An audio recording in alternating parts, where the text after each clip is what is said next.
It was after college that the spells became both a burden and a blessing. Not being able to pull myself out of the paralysis one night, I let go and felt myself slowly rising out of my body. I had come through the terror part and felt a wonderful, peaceful bliss as I rose out of my body and floated up.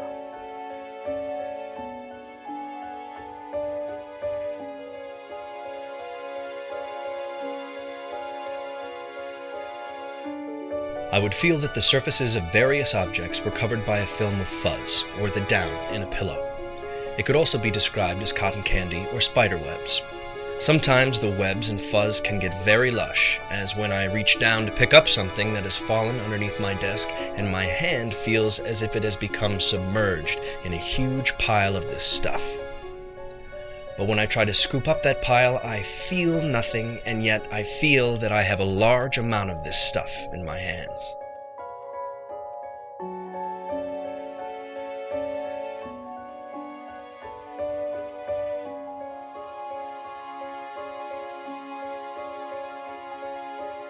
I start to see what you might see on the dash of your car at night.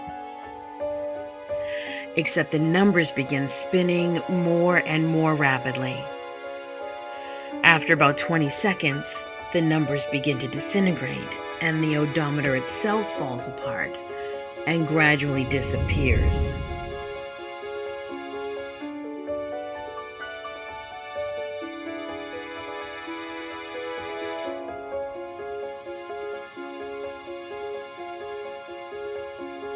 Once I was competing in the Ironman triathlon in Hawaii. I was not having a good race. I was overwhelmed and dehydrated, miserable. 3 miles into the marathon portion of the race, I saw my wife and mom standing on the side of the road. I ran over to them to say that I would be late to the finish line. But when I reached them and began telling my tale of woe, 2 complete strangers who did not even remotely resemble my wife and my mother were looking back at me. What a great house. It's great to have you all here. Welcome to Science and Story. I am John Hockenberry. Science and story, they certainly do go together, because what is science but the story of not boy meets girl, but cause meets effect. And then the story of our discoveries and learning about the reality of the world around us. And then, of course, science is the story of what we do with those discoveries and what we do with that understanding and how that understanding changes us. And tonight, we're going to explore a little bit this notion of hallucinations. And there's a really young crowd here.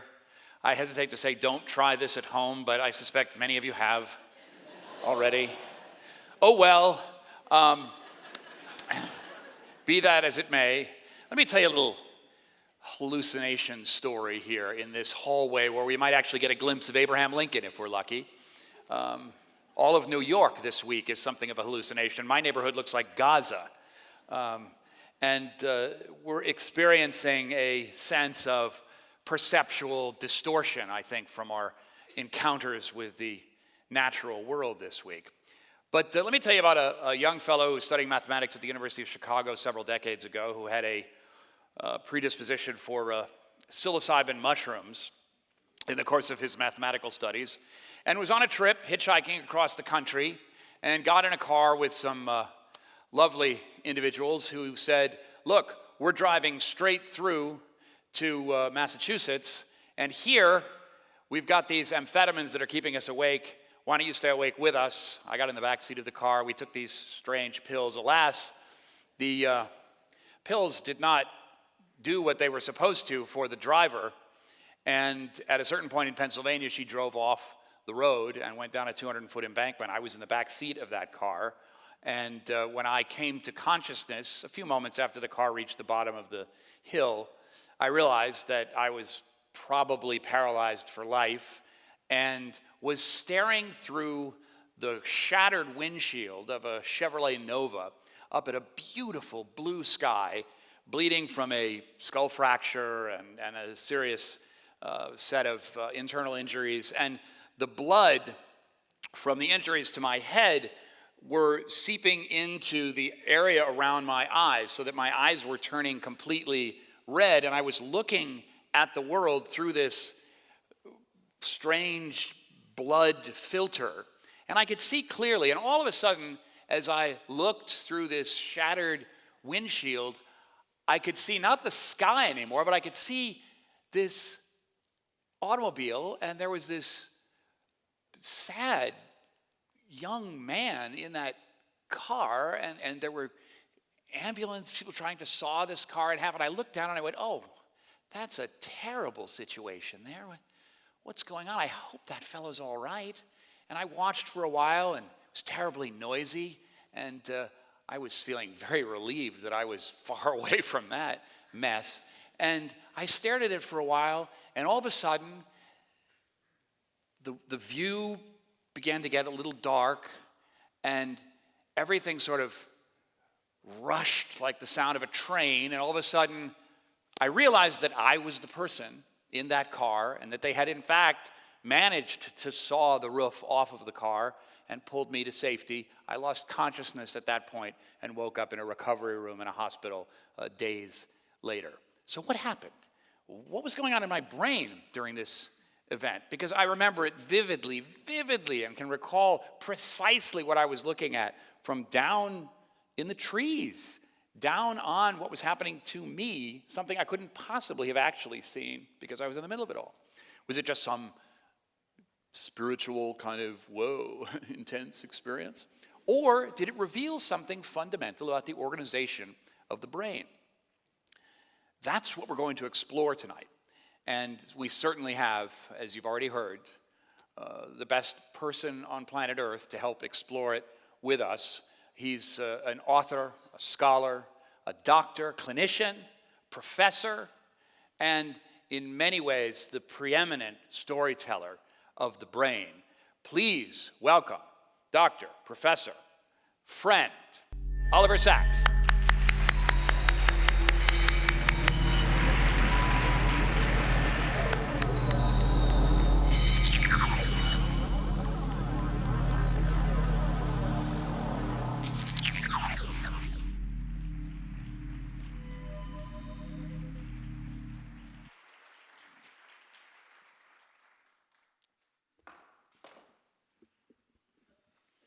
So we want to remind you to tweet at Ask Oliver, hashtag Ask Oliver.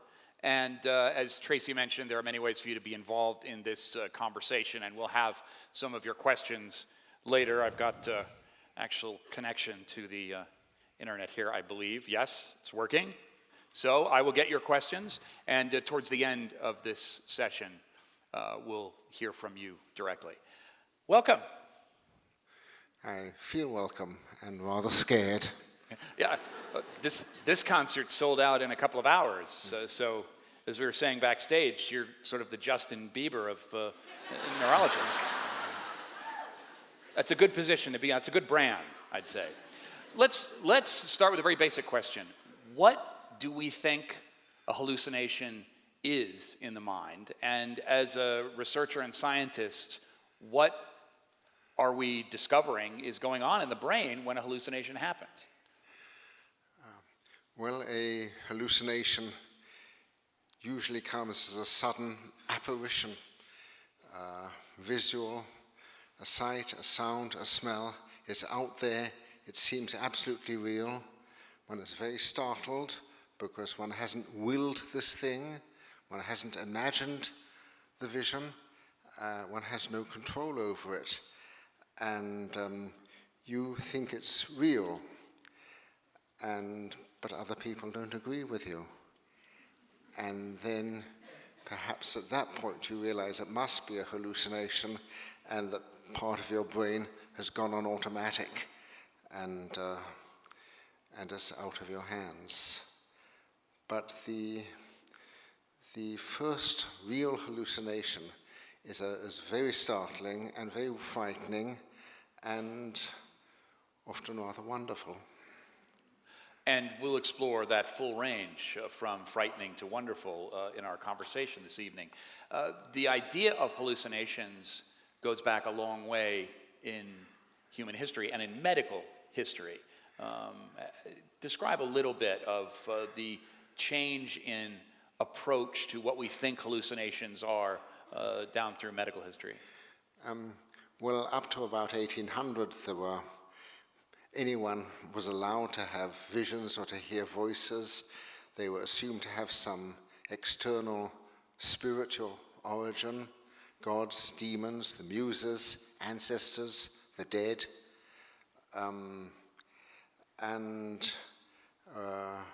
Around 2 centuries ago, the business became medicalized, and hallucinations were seen as a disorder of the brain, probably associated with madness. But then that connection was immediately contested, although I think it's still a strong one in the public mind and the medical mind, that hallucinations are a portent of something bad or mad happening.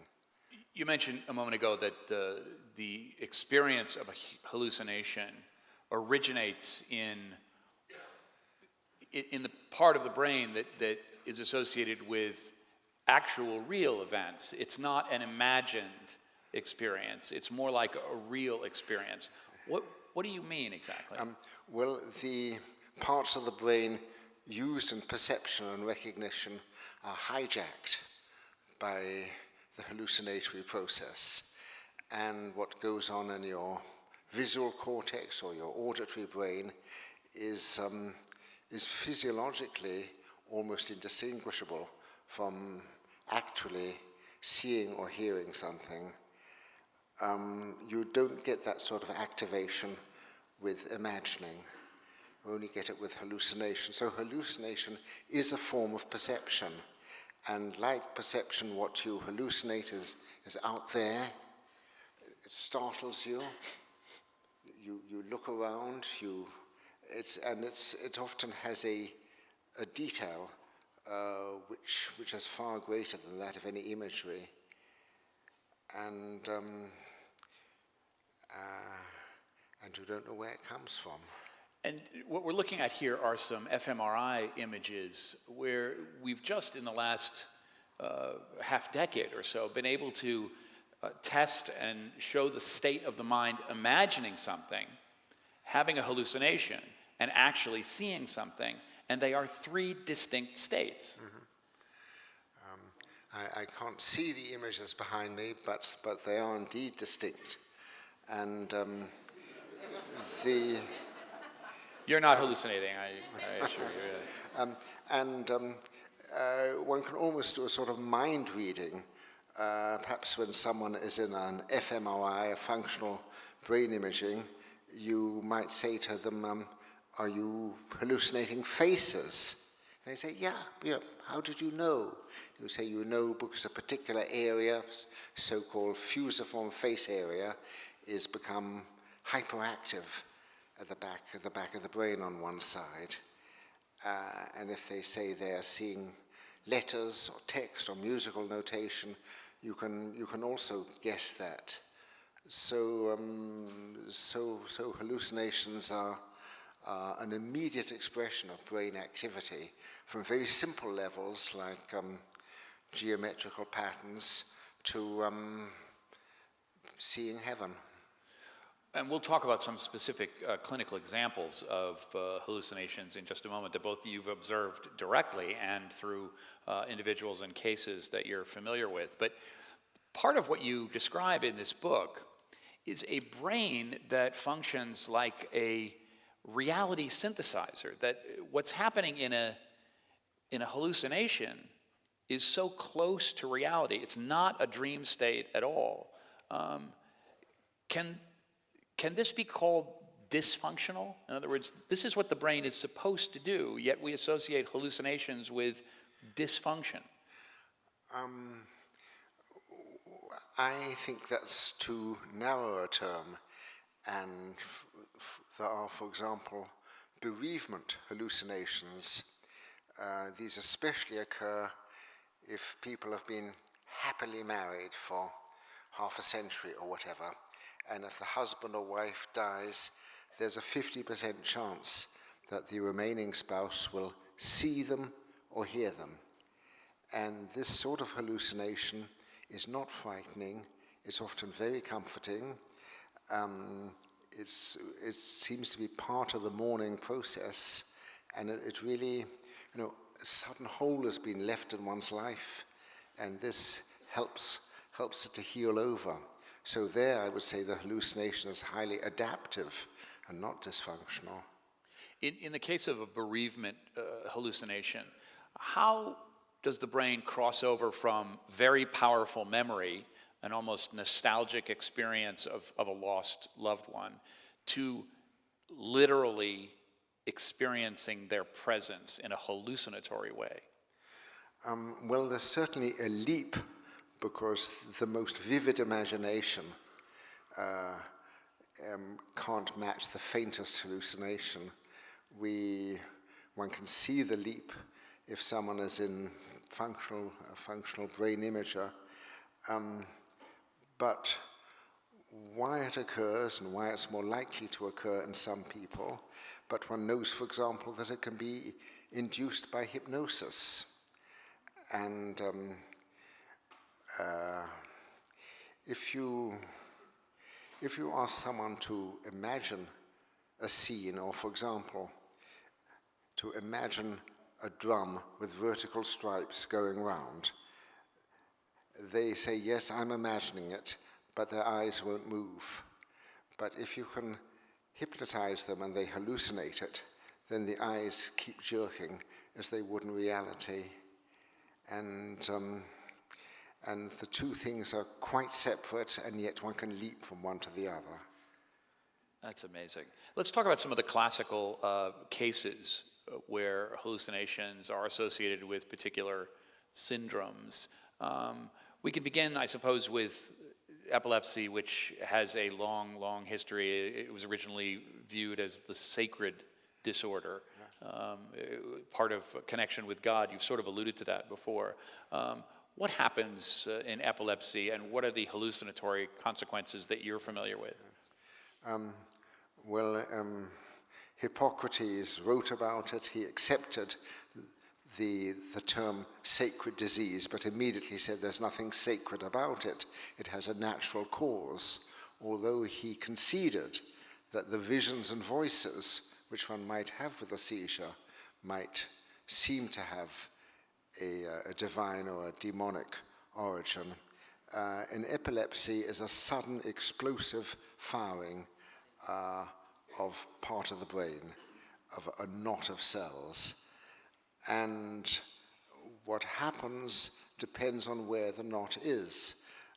Sometimes it may cause a sudden jerk, sometimes it may cause a sensation. Epilepsy in primitive parts of the visual brain would just give one patterns, or the auditory parts a hiss. But as you go up to higher and higher levels, you can have so-called ecstatic seizures, where, I was going to say, don't look so eager, these are pretty rare. And this concert's sold out in a few hours, yeah. okay? And I can't tell you how. Right. But in so-called ecstatic seizures, Dostoevsky had these and described them beautifully and gave them to many of his characters, but there will be a sudden sense of bliss, of rapture, and a feeling perhaps that one has been transported to heaven, or that one is, there is nearly always either a mystical or religious or a sexual bent to ecstatic hallucinations. And if they have and even people who've had no disposition to mystical or religious thinking apparently before may be converted by these experiences, and converted repeatedly. There was one neurologist, Geschwind, who was very interested in this, and he spoke of one of his patients as a girl in her 20s, now on her 5th religion. I mean, there are many, many paths to religion, including purely intellectual paths, but to have a sense of overwhelming reality, a celestial reality, a supernatural reality in a seizure demands quite a tough skepticism to resist. So you can study to be a priest, or you can take the hallucinatory shortcut to God. Right. Yeah, right. Let's talk about what happens at the onset of the seizure and some of the states in the brain that precede the actual seizure, which also relates to some of the work that you've done on migraines, where you'll have an aura or a very particular sense of visual hallucinations that then precede a state that, in the case of a seizure, really sort of shuts the person down, often causing them to lose consciousness. In the case of migraines, then a prolonged period of dysfunctional pain occurs. But this aura period is fascinating to me. Yeah, well, the aura is the most interesting, and it's not necessarily followed by a headache or a convulsion. One can have isolated auras, and really these are the best things to have. For example, I've had visual migraines since I was 3 or 4 years old, but I've almost never had a headache.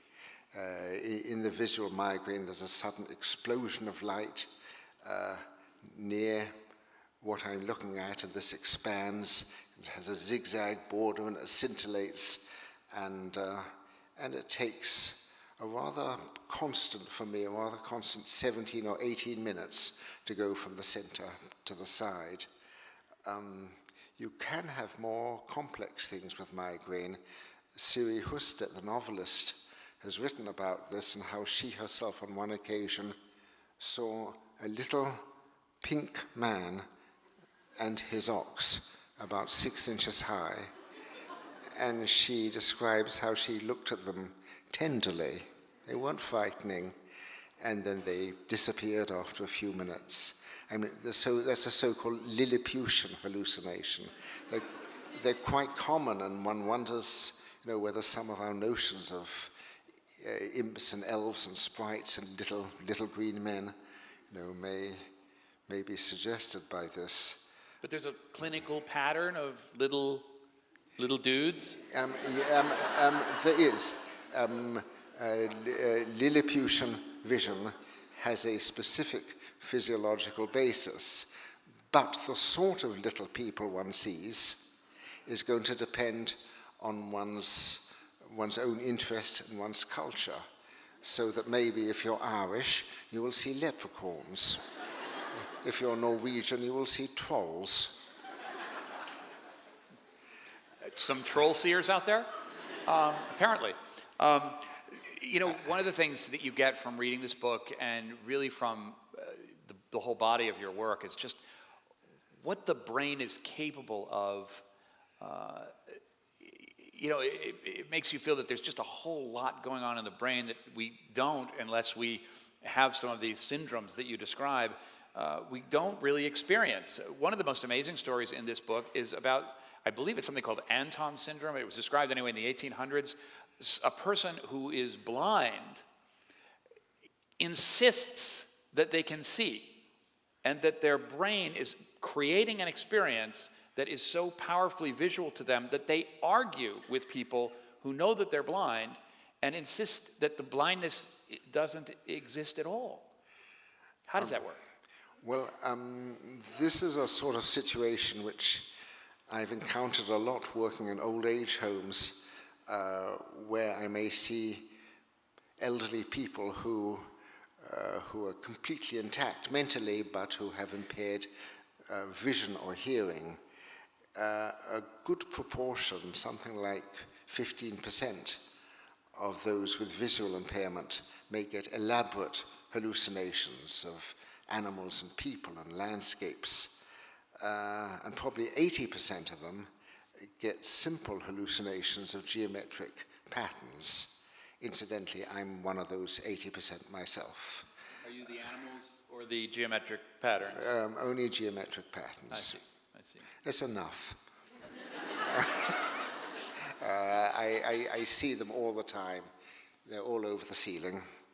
And I ignore them as I ignore the tinnitus, the hissing in my ear, which is sort of partly a sort of an auditory equivalent. Though the commonest hallucination for people as they become deaf is hearing music. Now, I think you've mentioned something rather rare, which was not quite, well, let me distinguish two things. I start the book by describing how I was called to a nursing home.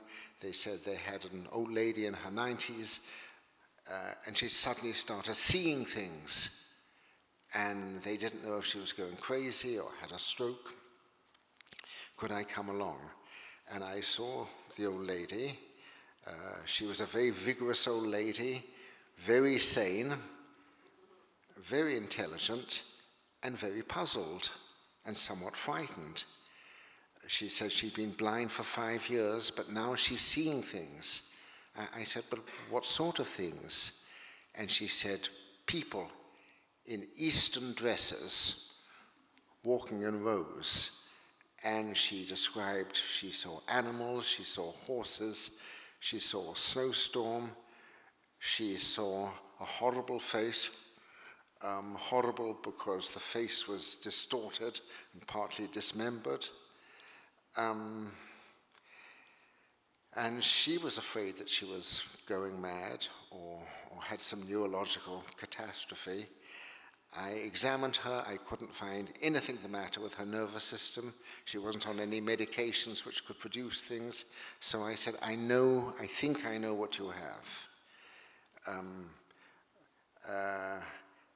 And I said, I think this is the brain reacting to your blindness, to loss of visual input. And the brain is always at work, 24 hours a day. And it's always processing things. And if it can't process information from your eyes, it'll go down into memory or imagination, take whatever, and then scramble it all up and give you people in Eastern dress or horses or snowstorms or whatever. And I said this was described right back in the 18th century. This is Charles Bonnet syndrome. By Charles Bonnet, Bonnet. A Swiss historian. And she was greatly relieved and actually rather pleased that her condition had a name. She said, tell the nurses that I have Charles Bonnet syndrome. And then she said, who was this Charles Bonnet? Did he have it himself? Actually, he didn't at the time he wrote about it. His grandfather did. He did have it later. But that's the common situation. There is another very rare situation, which I only touch on in the book, where usually from a stroke, people can become suddenly totally blind, and yet they don't know it. They insist that they can see, and they will blunder into things and find other explanations. And that is a very mysterious sort of, whether one should even call that hallucination or whether it's a sort of delusion or confabulation. But on the whole, I'm sticking more to the old lady who sees people in Eastern dress. And thank you for sticking with that, that's for sure. Because those are the most entertaining of the hallucinations and really sort of cause us to think more about just the potential and the complexity of the brain itself. Let's talk just briefly about, there are lots of hallucinations, you've sort of alluded to them, that aren't visual at all, that conjure up other sensations, tactile hallucinations, smell hallucinations, these sorts of things. What have you studied? Yeah, smell hallucinations are often form the aura to certain epileptic seizures, but smell hallucinations are quite common because something like 5% of the population lose their sense of smell, partly or wholly, either following an infection, sometimes a head injury, and they then tend to hallucinate smells as the blind hallucinate visions. And it may be impossible for the person to describe the smell, because the smell may be unlike anything in their experience or anything they could imagine. And similarly, if people may hallucinate a color they've never seen and they can't imagine, and one realizes that the repertoire of what the brain can do is much larger than what one actually has in the world. People who hallucinate colors they've never seen sometimes call them Martian colors. Since you mentioned color, Dr. Sachs, would you care to share your story of discovering the color indigo in your own research into inducing hallucinations? Oh, Surely, I've asked for that, haven't I? Matter of study, I know. But you come by this rightly. I mean, you have had many hallucinatory experiences, some of which were an accidental consequence of substances that you were working with, and others more deliberate. Yeah. Well, there were many different motives, and it was all a long time ago, which was all between 63 and 67.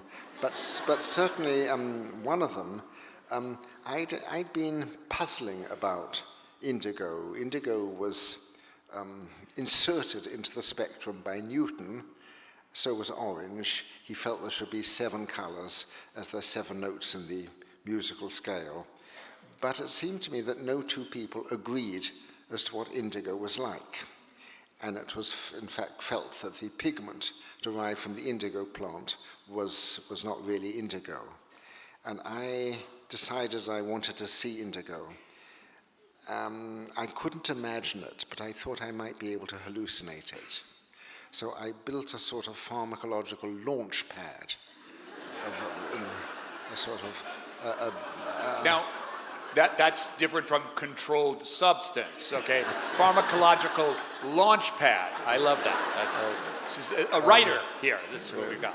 So there's sort of a base of amphetamine, and then some LSD, and a little cannabis on top. And, so I'll take a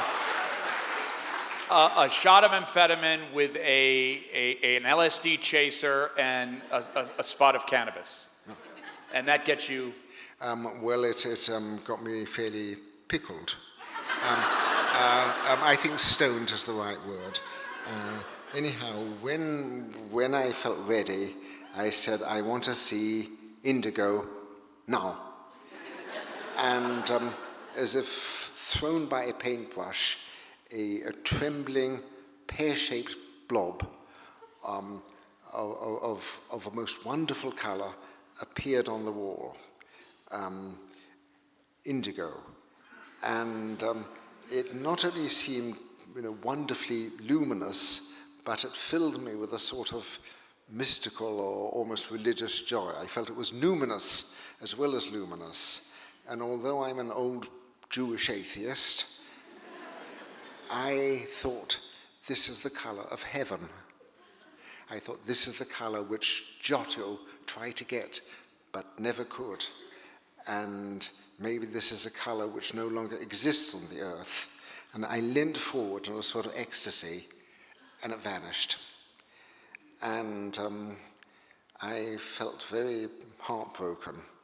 And in fact, for months afterwards, I would turn over little stones and things. I was looking for indigo. I did experience it once again, and that was when I came to New York in '65, and I went to a concert in the Metropolitan Museum of Art in the Egyptology Gallery, and in the first half of the concert there was some Monteverdi which transported me, and in a sort of rapture, in the interval I wandered into the Egyptology gallery and saw there were some lapis lazuli amulets and so forth, and some of them were indigo. And I thought, thank God, it exists in the world. But in the second half of the concert, I didn't like the music much. I became a little bored and irritable, and I thought I can go and get a sip of indigo. But when I went back, the lapis lazuli was just blue and mauve and puce, and I've never seen indigo again. But that showed... I'm going to cry. Yes, I know. Well, I did. Looking for indigo could have been the title of this book, I suppose. Yeah. In a pharmacological launchpad-induced hallucination, is there some connection between the imagination and the hallucination itself, in the sense that you're describing, where you've actually conjured something which is more like imagination than hallucination? Well, I knew it would have to be a blue of some sort, and so I predetermined it. I didn't say I want to see indigo and then see a splotch of orange. So I played a part, but then it took this leap, helped by the launchpad, from imagination to hallucination. Incidentally, I'm not recommending the experience. Although if you can get it from music, or from falling in love, or from meditation, or from scenery, that's really a much better way. I'm glad I survived my drug period. Many of my friends didn't. Let's talk a little bit about what questions about and observations of hallucinations have taught you about the brain and how it actually works. What have they revealed? They're a bit of a window into the larger organization of the brain.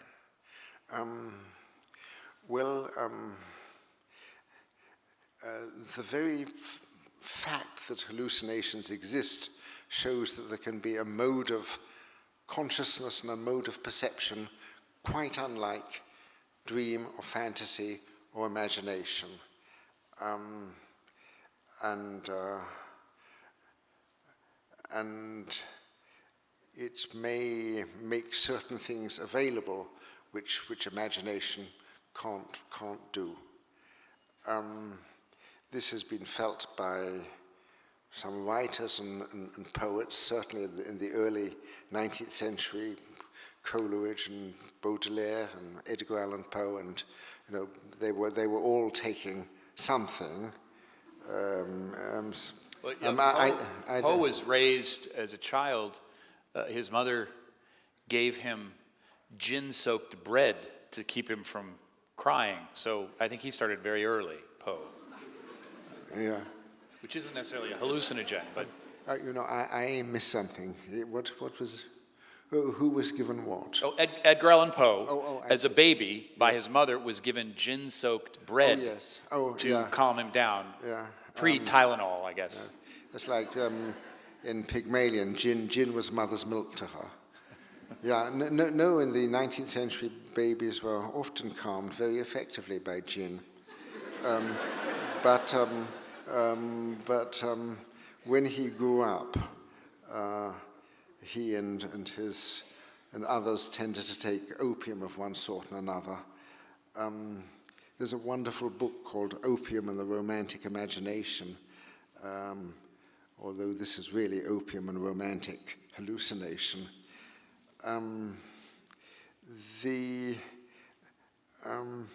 But one realizes in a way how narrow ordinary consciousness is, and necessarily so if one is going to function in the world.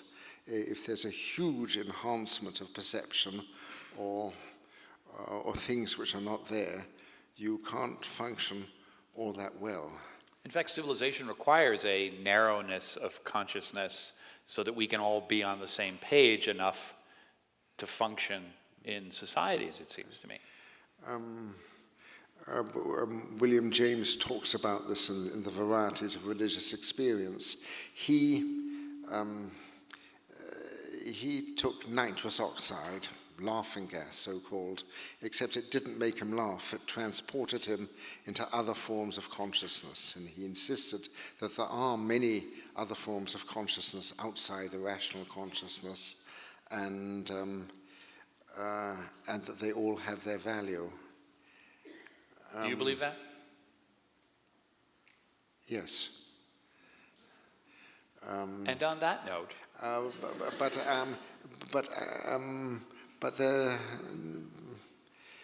but it really depends how one integrates or how one employs another form of consciousness.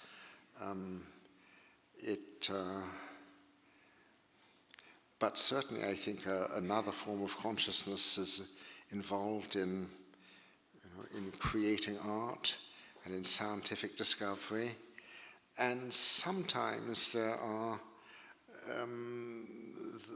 patent hallucinations. Wallace conceived his theory of natural selection in a high fever from malaria, and some painters have had visions in fever and so forth, which Piranesi was said to have visualized his extraordinary prisons and fortresses, also with an attack of malaria. But the great chemist Kekulé, when he was on a bus, a London bus in the 1850s, fell into a state which I think many of us know. It's just before sleep, when you can start seeing things. And Kekulé saw snakes devouring their own tails. But for him, this was a symbol of the hexagonal structure of benzene, and allowed him to found really organic structural chemistry. I mean, basically standing in line for gasoline here in New York because of some clown on a London bus who hallucinated snakes. And all right, so questions from you, and there are microphones and people who will help you to deliver your question to us. And for you watching the live stream, I have questions here to ask. My last question to you is, how different is this book from what Timothy Leary and Alan Watts wrote about in the 1960s and 70s about the hallucinatory experience? Well, I think they were somewhat evangelical, which I'm not.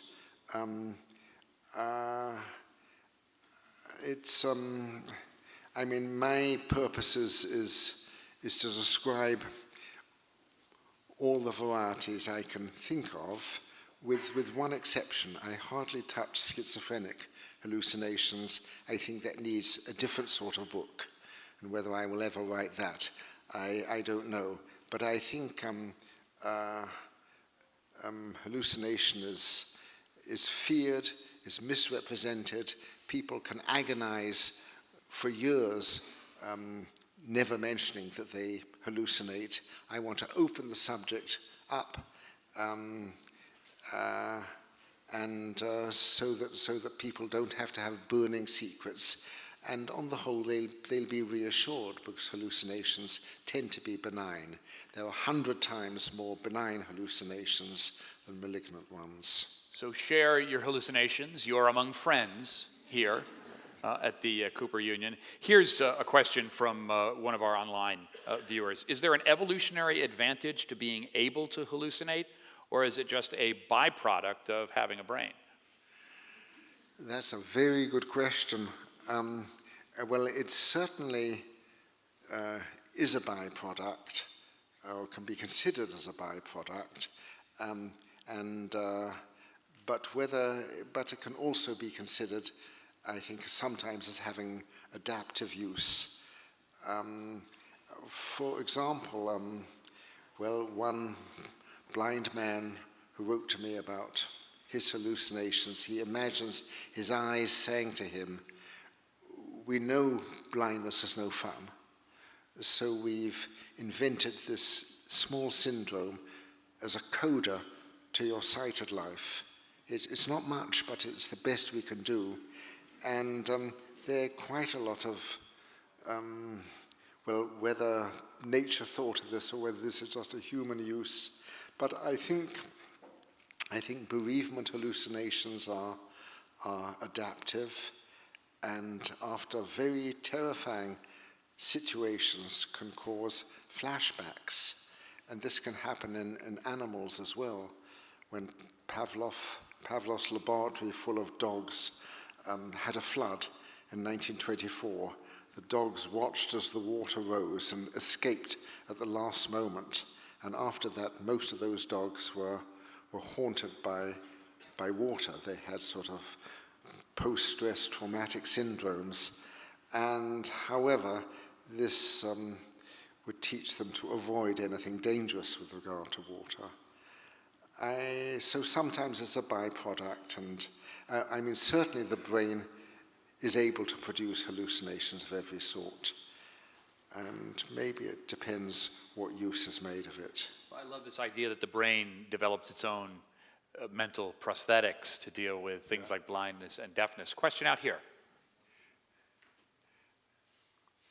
Hello, Dr. Sachs. Hello. Thank you very much for coming in today. I was wondering, as we continue to map different sensations and perceptions to different parts of the brain, like face recognition being mapped to the fusiform gyrus, do you think that eventually we'll develop technology that will be able to trigger certain perceptions or sensations on command?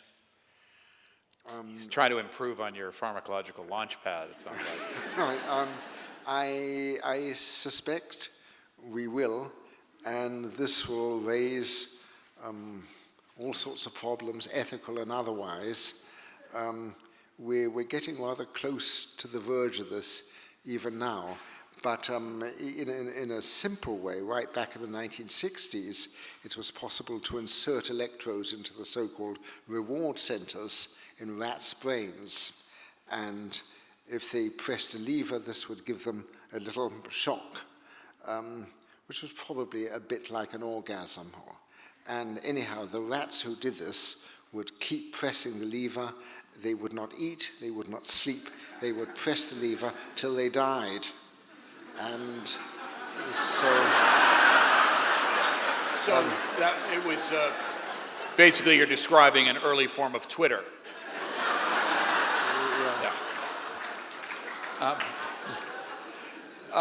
Here's a question from Twitter. I'm sorry, I want to go back to an earlier thing. Sure. I'm like that. That's why I have footnotes and whatnot.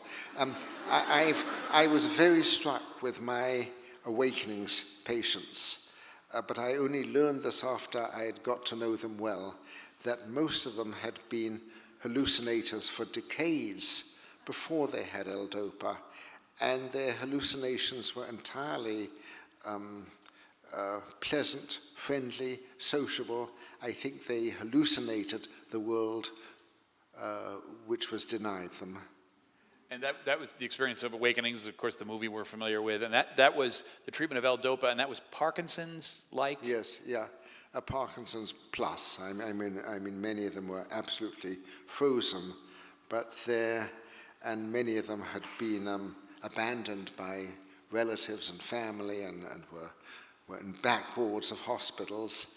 But they, I think their brains fed them visions and feelings and emotions which really kept them going and which were a substitute for life.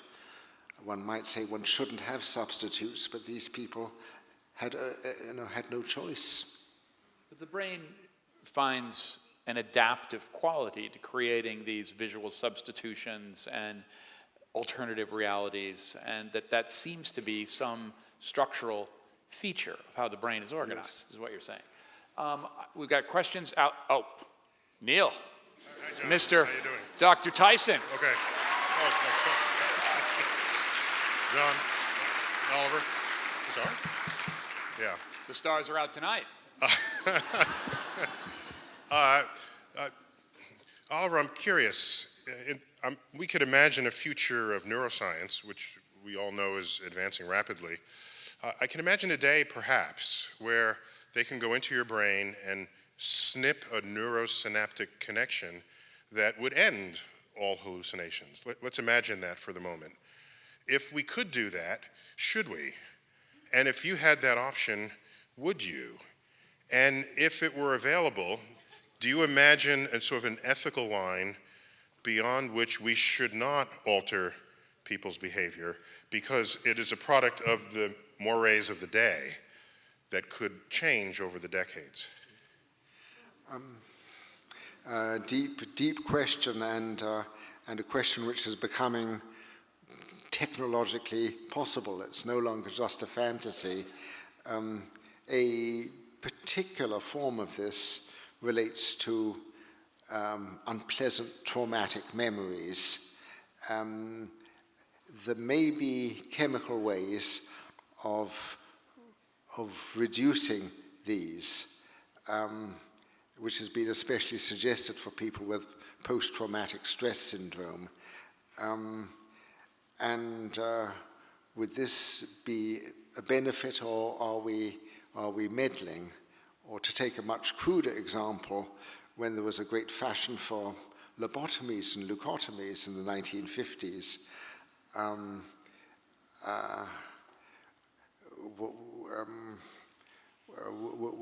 was it ethical?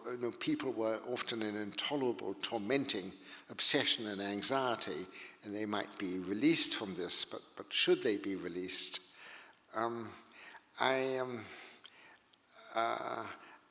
Specifically, I think hallucinations are, an unusual, rich,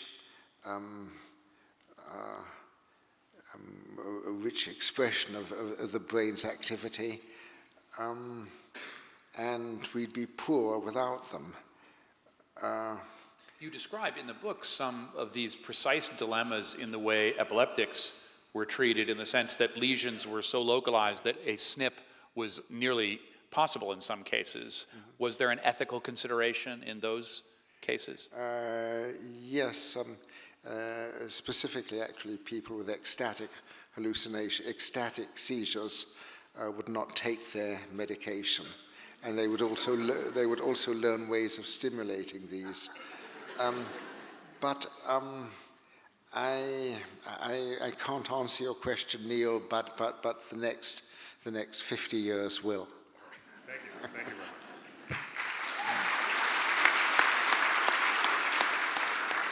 Quickly, from an email that we just received, could you comment on the alteration of time perception during hallucinations? Yes, this may occur, and in the first book written about hashish in the 1840s. It's funny, there were a lot of books written about hashish, I guess. Right, yeah. This was written by a physician who was possibly something of an advocate for it, but he spoke of the immense extension of time, the subjective extension, so it might seem to take forever to walk to the end of a block. In a more recent book on the subject, the story is told of two potheads in San Francisco lying in the Golden Gate Park, and a jet plane is going overhead, and one of them says, "Man, that plane took forever."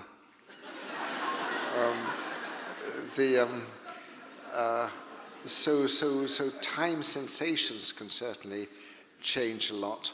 Whether there is any actual acceleration of thought, but one might ask this with a dream. I know I have an alarm at 5 o'clock with a second alarm at 5:05. I may fall asleep after the first alarm and dream a lifetime until I'm woken by the second alarm. And I think it's similar with hallucinations. There are also hallucinations in the other direction. I describe a deplorable though enjoyable one, which I had myself with opium, actually morphine, and in which I appeared a little spot on my robe, my dressing gown was on the door, and as I watched, a little area came to life, and then I saw myriads of people, apparently two armies assembling for battle, and I realized... This is the Henry V that's the hallucination. Henry V hallucination. I realized I was seeing Agincourt, and I somehow... I no longer felt that I was in London, lying in bed, stoned, having shot up some morphine. I just felt like a bodiless observer of this. And then it faded, and I thought, well, that was an interesting quarter of an hour, but actually it was 13 hours. and that scared me, and I never tried that again. But you can certainly, there can be prodigious accelerations and retardations of time, subjectively. Question over here. Good evening, Dr. Sachs. Thanks for your insight and such an interesting topic. My question is, with all this proof, the double helix discovered in the psychedelic experience, Steve Jobs, Apple computers, thousands, hundreds of years of literary works, all coming from the psychedelic experience, and yet it's still demonized. Would you say this is an extension of 60s counterculture, a political issue, a medical issue, and how will people in society handle having something so close to them that has such a wide range of inspiration that is clearly being closed off and demonized? What's your opinion, is it a political thing or? Well, first I think it's important to say that every culture known to us has discovered plants with psychoactive chemicals and has usually incorporated these in some sort of ceremonial or ritual use. And that never seems to get out of hand or to raise severe ethical or legal dilemmas. There was a lot of good research on LSD and psilocybin and similar substances in the late 50s and the early 60s. But then I think when Timothy Leary et al. Became so evangelistic, I think, as you say, there arose a counterculture which had to be squashed. And there was really no good work on LSD for 40 years. Now the atmosphere is changing and some good and legitimate work is coming back, and perhaps some good and legitimate, though closely supervised, uses. And again, political atmospheres are changing a bit. In Holland, for example, any cafe, you're liable to be offered hash in any cafe you go to.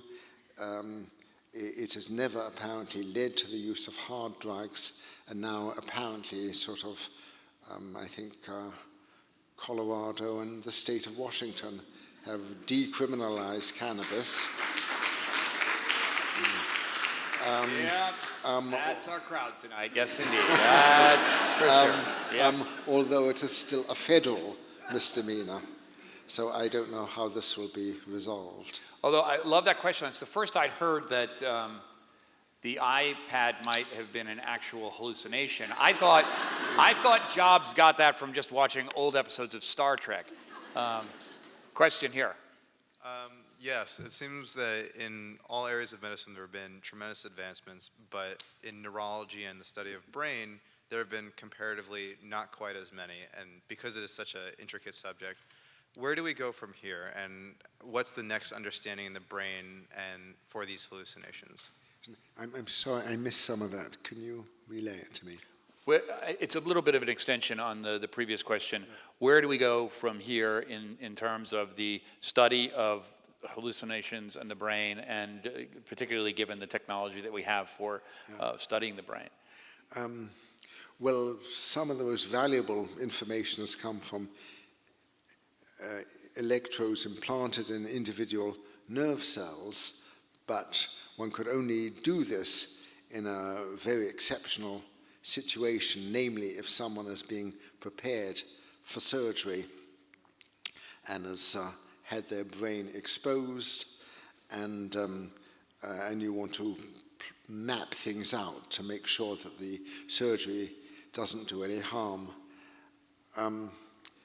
But I think we're going to find all sorts of less intrusive ways of studying the brain in minute detail. With brain imaging, this is in a way pretty crude. You see an area with 500 million nerve cells. And you're just looking at blood flow, right? I mean, you're looking, yes, at this stage, we're just looking at blood flow. We're not actually looking at the neuron. Right, exactly. The thought is that the active units in the cerebral cortex probably consist of somewhere between 100 and 1,000 nerve cells, and that each of those nerve cells has 1,000 to 10,000 connections to other cells. And this is a sort of hyper-astronomical complexity, and as yet we can't imagine any way of visualizing this, let alone manipulating it in a delicate way. Do you think though, and this follows on to this question as well, do you think the hallucinatory properties of the brain may someday be accessible to literally do what hallucinations seem to be trying to do, replace vision, to turn the brain into a visual simulator that actually comes close to imaging reality, but creating a simulation for the person? Well, of course, when one has virtual reality of all sorts, in a way, hallucinations can be a virtual reality. I don't know whether you mean sort of, as it were, the brain in a jar notion, which is being stimulated. No, more, is there a way of accessing the hallucinatory capacities within the brain for someone who is blind, for instance, and generating the impulses in the brain that correspond to what the eyes would produce if they could function optically, that you would generate a hallucination? I think that should be relatively simple. Nice. Something which is rather extraordinary for people who are born blind and who have never had any visual experience. One can put a grid of 100 electrodes on the tongue and connect it to a video camera so that 100 pixels of that are going to the electrodes, and the person can hold the camera. And if they do that, they start, there's no word for it, but it is at first as if they're seeing with their tongue, but then later it seems to become a real visual experience, and things like zooming and looming and perspective and occlusion come in. And you can also find that the visual cortex is being stimulated. So in fact, these people are seeing through entirely artificial means and bypassing the eyes. And if that can be done, I would think hallucinations would be a cinch.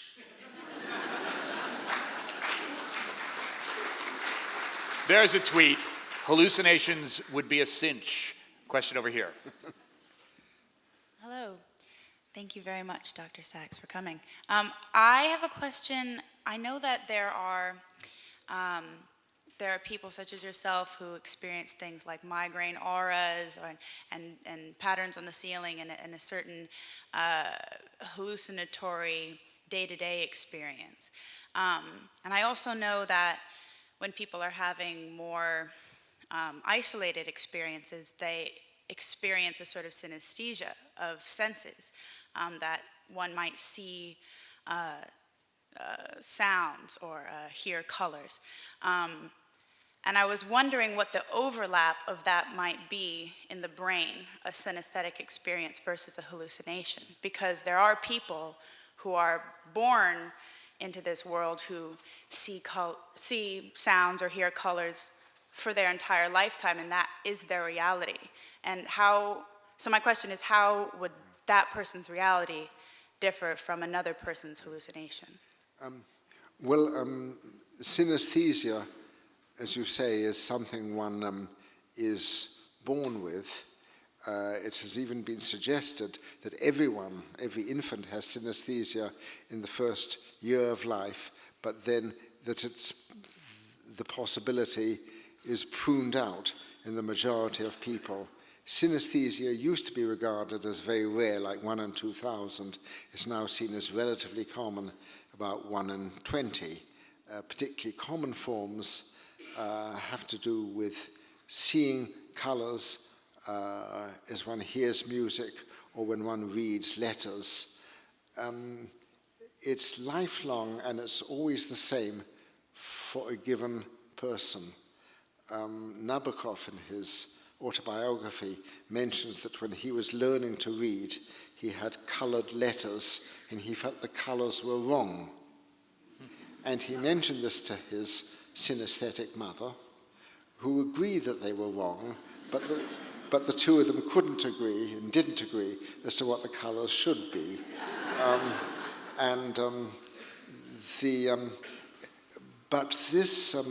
And here there is a permanent coupling, say, between color constructing parts of the brain and reading parts of the brain or whatever. With something like LSD hallucination, there may be improvised, or certain epilepsies, there may be immediate improvised synesthesias. The one epileptic patient spoke of the smell of green thunder. There's a nice complex, but the epileptic or hallucinatory ones are unstable and they go away, and the next time you take it they may be quite different. And so I really think they're different experiences. Incidentally, colorblind people with color synesthesia may also see colors they've never seen in the world, and Martian colors. I'm sensing that you have a personal relationship with this synesthesia hallucination. What's the motivation of your question? It's fascinating. It's a combination of the way I perceive things personally and an interest in people who experience it in a much more dramatic fashion. Like there's a book called Born on a Blue Day about a man named Daniel Tammet who has full spectrum synesthesia. So all of his senses are combined. And I was when you were talking about indigo, I was thinking these colors that you've never seen before. Is he seeing colors I've never seen before? How is that overlapping with a hallucinatory experience? Listen, I have a question for you. Would you like to be relieved of your synesthesia? No, not at all. No. All right. Thank you. It's not so dramatic as it is been described in other people's accounts. I think it's just a helpful way of connecting the dots for me. Well, attitudes are very various. There's some people love their synesthesia, some hate it, and some are indifferent. But the question might be, if it were technically possible, would it be right, would it be ethical if people wanted to get rid of their synesthesia? Or does one say, God made you synesthetic, and you stay that way? That's a great question. It gets back to Neil's point. Let's get a question here. We're getting towards the end. It's fantastic that all of you are lined up here. We could probably go for a couple of hours. I'll rely on my minders here to shut us down on time, but I'm anxious to hear what people have to say. You're next. Good evening, Dr. Sachs. So you've made a distinction between hallucinations and memories or imaginations. How does that distinction stem toward dreaming or even lucid dreaming? Because when you talked about summoning indigo, you had a suggestion and it was sort of accelerated on your launching pad. But what if the launching pad is endogenous? It's a chemical reaction that you experience every night when you go to sleep and dream. Because in the lucid dream state, you can make a suggestion and your brain might sort of meander along that path and provide you with what you sought to see. Well, I think there are a lot of similarities between some forms of hallucination and dreaming, though for the majority of people who seem incapable of lucid dreaming, dreaming is all-enveloping. You have a dreaming consciousness and no consciousness outside it. You can't say the time is 9:30 and I'm dreaming of whatever. With a hallucination, your critical consciousness is there. There are some forms of hallucination which are very much like dreaming. You especially have this with temporal lobe seizures, where you are transported to a place and time or to contact with other people. You go back into your past, either a real past or a fantasy past, whichever. In the Charles Bonnet types of hallucination, you never recognize. If you see a face, you don't recognize it. If you see a landscape, you don't recognize it. That's very far from memory or imagination. And the temporal lobe ones are beginning to approach fantasy and dream. And I think there are a lot of parallels. I wish I could say more, but I will say that dreaming, like schizophrenic hallucination, is another vast subject which I have not yet embarked on. And since I'm about to embark on my 9th decade, I better get a move on. Yes, yeah. Stop slacking off, Sachs. Ladies and gentlemen, this has been fantastic. We're going to wrap here. We want to leave time for the book signing out in the hall. Oliver will be out there signing copies of Hallucinations. We want to welcome you and thank you for participating in this World Science Festival Science and Story event. There will be other events. And of course, thanks to Dr. Oliver Sachs.